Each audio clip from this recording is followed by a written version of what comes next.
गुरुजी के चरणों में कोटि कोटि प्रणाम। गुरुजी, मैं सेना से हूँ। सेना में रहते हुए ज्यादा आध्यात्मिक ज्ञान की तरफ नहीं जुड़ पाया। जीवन का काफी समय व्यर्थ कर चुका हूँ। पिछले 4 महीने से आपसे जुड़ा हूँ, आपका सत्संग सुनता हूँ, जिससे मुझे काफी बल मिला है। श्री राधा नाम जप करता हूँ, लेकिन मन के विचार नाम जप में बाधा उत्पन्न करते हैं, जिससे मानसिक परेशानी बढ़ती जा रही है। उचित मार्गदर्शन कीजिए। उससे मानसिक परेशानी बढ़ती नहीं चली जा रही, आप उसको नकारात्मक सोच में ले रहे हैं, आप निगेटिव ले रहे हैं। आपका अध्यात्म बल गंदगी को निकाल रहा है। कई बार सत्संग में और एकांतिक में भी कहा है, शायद आपने उसे गौर से नहीं सुना। हमारा मन एक चिप की तरह है। वो ऐसी ऐसी छोटी चिपें आती हैं, 350 घंटे 500 घंटे का उसमें हम प्रवचन या कुछ भी भरा जा सकता है। ये भगवान का मन जो बनाया हुआ है, ये अनंत जन्मों के इसमें गंदे और अच्छे दोनों संस्कार भरे हुए हैं, पूरा डिलीट करना है। निर्मल मन जन सो मोहि पावा, भगवान कह रहे हैं। अब जब आप राधा राधा जपना शुरू किए तो गंदगी निकल रही।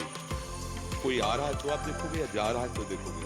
अब वो आ नहीं रहा है, वो जा रहा है। मन भजन करने पर मन में जो विकार में निकलते हैं, मन में जो गंदगी आती है, वो आ नहीं रही है, वो अंदर की छुपी हुई बाहर निकल रही है। धैर्य पूर्वक आप थोड़ा दीर्घ काल तक जपिए, फिर आप देखेंगे कि धीरे धीरे वो कम होता चला जाएगा। फिर उसमें आने लगेंगे भगवान की झांकियाँ, फिर महापुरुषों की कृपा तुम्हें अनुभव होने लगेगी। स्वप्न में दिव्य भगवान की कोई न कोई लीलाएं ऐसी, फिर आगे बताना नहीं पड़ेगा, वो रास्ता चल पड़ेगा। अभी कुछ दिन सहने का मार्ग। देखो, एक कच्ची मटकी होती है, बड़ी सुंदर प्रक्रिया है, साधक के लिए बहुत मतलब अनुकरणीय है। मिट्टी कुम्हार खोद के लाता है, इसके बाद उसकी बहुत पिटाई करता है। मतलब अगर इतनी मिट्टी भी कहीं कड़ी रह गई तो वहीं से मटकी पानी देने लगेगी, मतलब वहीं से रिस होने लगी, खाली हो जाएगी मटकी। वो एक छोटी सी सरसों के समान भी कड़ी मिट्टी नहीं रहने देता। कूट के फिर जल डाल के, फिर पैरों से हाथों से गूंद गूंद कर उसे एकदम मलाई जैसा कर देता है। फिर चाक पे चढ़ाता है, फिर जैसा चाहता वैसा आकार देता है उस मिट्टी का। फिर भी नहीं बख्शा गया, अब उसे धूप में रख के तपाया गया। फिर भी नहीं बख्शा गया, उसको आवे पे रख के जलाया गया। तब वो मटकी जब परिपक्व हो गई तो बाजार में ऐसे रख के बजा के दिखा रहे हैं, लो कुछ भी रस भर दो, अब ये ना फटेगी और ना चुएगी। अगर वो धूप में सेकने के बाद उसमें 1 लोटा पानी डाल दो तो पूरी मटकी फैल जाएगी। एक द्रवित पदार्थ रखने के लिए कुम्हार ने मिट्टी को किस तरह से इस योग्य बनाया, ऐसे ही सद्गुरु संत या भगवान जब इस प्रेम रस को, भगवत रस को रखने की, तो अब तो जलना तो है ही ना, तभी तो परिपक्व होगा। वो पाप नष्ट होंगे जो हमने किए, जो अनर्थ अनंत जन्मों के, वो नष्ट। धैर्यवान बनो। ये जलन शीतलता की तरफ ले जा रही है, और जो भोगों की जलन वो ज्वाला की तरफ ले जा रही है, जलत ज्वाला। न जाने कितनी कामनाएं ऐसी हमने गंदी की है, अब उनको पावन करने के लिए नाम जब कर रहे हैं, पूरा धैर्यवान बनो। आराम से आपके शरीर में कोई रोग, आंखों पे कोई रोग, आप ऑपरेशन करवाने के लिए डॉक्टर के पास जाते हैं, जानते हैं भयानक दुख होगा, महीनों बिस्तर में पड़े रहते, पता है। डॉक्टर को पैसा देते हैं, अच्छे डॉक्टर का वर्ण करते हैं, विनय करते हैं, आप अच्छे से ऑपरेशन कर दीजिए, ऑपरेशन तो फाड़ा जाएगा, इसके बाद वो सिला जाएगा, महीनों उसका कष्ट। लेकिन आपको कष्ट होगा पर दुख नहीं। समझना, कष्ट और दुख में अंतर है। एक डिप्रेशन में पहुंच जाना, व्यथा हो जाना, उसे दुख कहते हैं, और कष्ट पीड़ा हो जाना। लेकिन आपको पता है 1 महीने बाद मैं बिल्कुल फ्रेश हो जाऊंगा, ठीक हो जाऊंगा, समझ रहे हैं ना? तो आप जानबूझकर पैसा देते हैं, ऑपरेशन करवाते हैं, आप महीनों बिस्तर पर रहते हैं, लेकिन आपको अब दुख नहीं होती।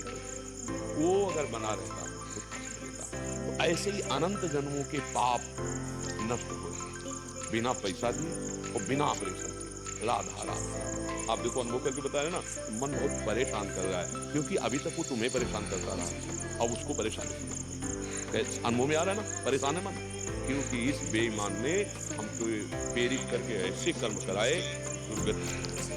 अब उन कर्मों की धुलाई हो रही, सफाई। जैसे ऑपरेशन हो रहा है ना, पीड़ा होती है पर दुख नहीं होना चाहिए। दुख हो गए तो फिर व्याकुलता आएगी और भजन छूट जाएगा। और इसका तो इतना प्रबल है, जब आप ठीक से भजन करेंगे ना, तो ये आपको प्रेरित करेगा किसी तरह तुम कोई गंदी हरकत करो, पक्का। कि जैसे किसी को जल में डुबो ना तो सांस के लिए व्याकुल होता है, ऐसे ही मन विषय के लिए व्याकुल होता है। पर गुरुजनों के वचन साफ, नहीं नहीं, राधा राधा राधा राधा, वो जल शांत हो। दूसरी वृत्ति आई, महायुद्ध है, छोटा मोटा नहीं है, जीवन मुक्त होना महायुद्ध है, और इस युद्ध में किसी का सहयोग नहीं, सिर्फ आप अपने आप को।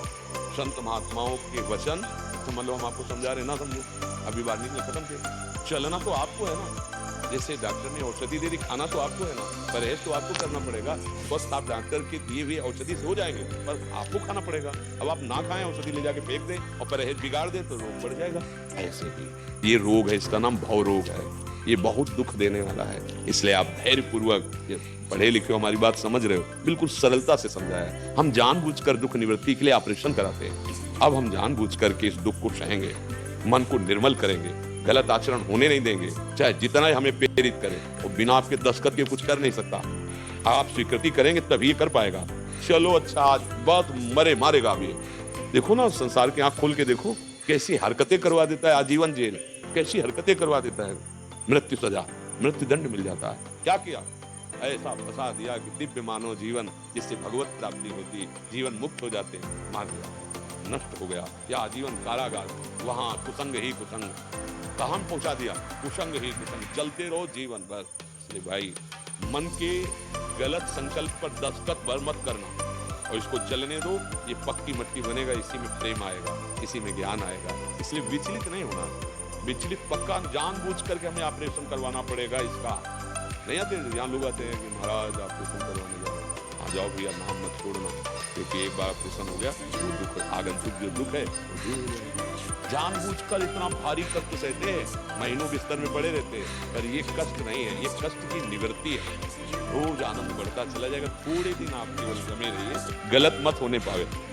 जैसे पोछा लगाते हैं तो थोड़ी देर हमको पंखा चलाना पड़ता है, वो सूख जाए, खिड़कियां बंद। अगर खुला रहेंगी तो फिर धूल भरी आंधी आएगी, गंदा कर। तो ये खिड़कियां हैं, इनके द्वारा गंदा आवे ना, और ज्ञान का पंखा चलता रहे, जिससे तुम्हारे जो ये साधन कर रहे हो ना, पोछा लगा रहे हो ना, मन ये बिल्कुल सूख जाए, कोई गंदगी चिपकने न पावे।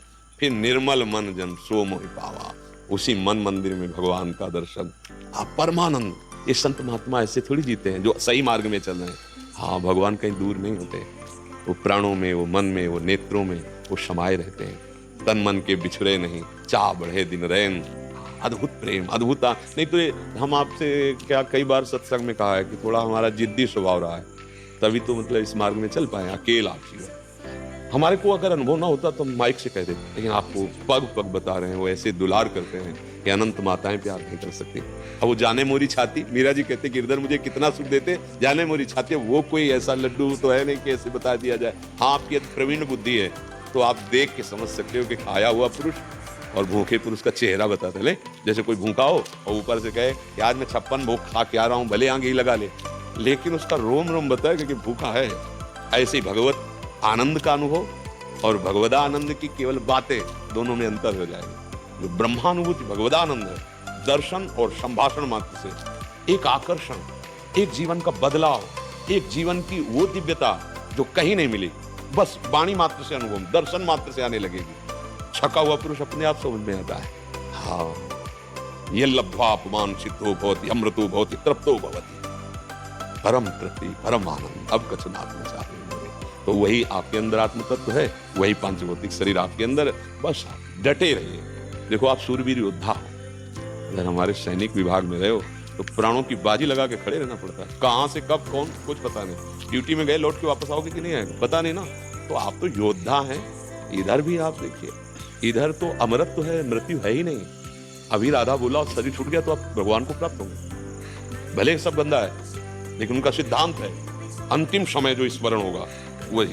तो इसीलिए कहते हैं हर श्वास राधा राधा। डरना तो है। भगवान कहते हैं मेरे भक्त अगर कभी भ्रष्ट हो जाए, मान लो भगवत प्राप्ति नहीं हुई, तो वो बादलों की तरह छिन्न भिन्न नहीं हो जाते कि वायु वायु सब छिन्न भिन्न कर दिया। नहीं, उनको फिर जन्म मिलता है श्रीवान कुलवान ऐश्वर्यवानों के यहाँ, और फिर वहां उसकी भक्ति पुष्ट होती है। जिन विषयों के आकर्षण से वो गिरा था, बहुतायत उस विषय की होती है और उससे वैराग्य हो जाता है, और ऐसा उसको संयोग मिलता है कि वो पूरा भजन करके फिर भगवत प्राप्त हो जाता है। मुझे लगता है कि हम धोखा क्यों करें, इसी जन्म में क्यों ना प्राप्त करें, आगे को क्यों रखें। इतने भोग तो भोग ही लिए, इसमें स्वाद है। बस अब समझाना है मन को। देख लो कि झूठे में जीवन नष्ट हो रहा है, कोई हाथ नहीं लगा। क्या हाथ लगा? अगर जिस विषय की तरफ देखो वैसे ही भूख बनी हुई है, नहीं बनी, सच्ची बताना, वो वैसे ही बनी हुई है, वो ऐसे ही नवीन चाह बनी हुई। मतलब मुझे धोखे में फंसा के मन जीवन नष्ट कर रहा है। अब समझ जाओ, उचित धर्म विषयों का सेवन करो शरीर यात्रा के लिए, और जो कष्ट आवे बाहरी आंतरिक उसे सहना सीखो। बस स्थिति आने लगेगी, अंदर वास्तविक स्थिति आने लगेगी। हमें बहुत अच्छा लगता है जैसे आप राष्ट्र सैनिक रहे और फिर भगवत मार्ग में जीवन का लाभ यही है, जीवन का लाभ यही है। जैसी भी परिस्थिति हो डट के लड़ना सीखो। ये कायरता जो बैठ गई ना अंदर, यही नष्ट की है। अरे यार तुम तो क्या हो, एक क्षण में शरीर छोड़ने के लिए सैनिक तैयार है, केवल राष्ट्र के प्रति समर्पण है। तो आप देखो, राष्ट्र के प्रति समर्पण पक्का उसे पता है। अब युद्ध में क्या है, चिथड़े उड़ जाएंगे पता है उसको, लेकिन कदम पीछे थोड़ी हटाता है, दौड़ करके आगे शत्रु का गला उतारने की कोशिश करता है। तो वो भगवत मार्ग में अगर चले तो भी डरना क्या है। यहाँ तो अमरत्व है, हर कदम पे अमरत्व है, मृत्यु तो है ही नहीं। ये तो अमर मार्ग है ना, मृत्युर्मा अमृतम गमय है ना ये मार्ग। असतो मां सदगमय, तमसो मां ज्योतिर्गमय, मृत्युर्मा अमृतम। ये तो अमृत पथ है, इसमें तो भय है ही नहीं। इसमें बस ये थोड़ी देर लड़ाई लड़नी है मन के साथ, और जीत गए तो अमर पद है, परम पद है, और हार गए तो चांस है। हार गए तो ऐसा नहीं कि रिजेक्ट कर दिया, चांस है, बढ़िया मिलेगा आगे, अगला जन्म मिलेगा, भक्ति का सानिध्य मिलेगा, जिन भोगों में भ्रष्ट हुए उस भोग की बहुतायत होगी, और भगवान उठा करके ऐसी स्थिति दे देंगे वहां। जैसे भरत जी महाराज हिरण में आसक्त हो गए, भगवत भाव भूल गए, अगला जन्म हिरण का हुआ। क्या हुआ, हिरण के शरीर को गंडकी नदी में खड़ा करके सूखे तृण खाकर भगवान का नाम। तो अगला जो जन्म हुआ ब्रह्मबोध संपन्न महापुरुष की ऊंची भूमिका जड़ भरत जी के रूप में। भजन कभी व्यर्थ नहीं जाता। हाँ थोड़ी चूक हो जाएगी तो जन्म अगला हो जाएगा, पर ऊंची स्थिति का, क्योंकि भगवान का जो नाम है ये बीज कभी नष्ट होने वाला नहीं। एक बार राधा का ना तुम्हारे हृदय में पड़ गया, अब ये उद्धार करके ही छोड़ेगा। हाँ अगर बार बार राधा कहोगे सावधान रहोगे तो इसी जन्म में हो जाएगा, नहीं उद्धार तो करके ही छोड़ेगा। भक्ति बीज पलटे नहीं, जो जुग जाए अनंत, चाहे अनंत युग व्यतीत हो जाए, वो नाम नष्ट होने वाला। ऊंच नीच कुल उपजय होए संत को संत, वो एक दिन महापुरुष बन जाएगा, क्योंकि उसके अंदर नाम है। समझ पा रहे हैं?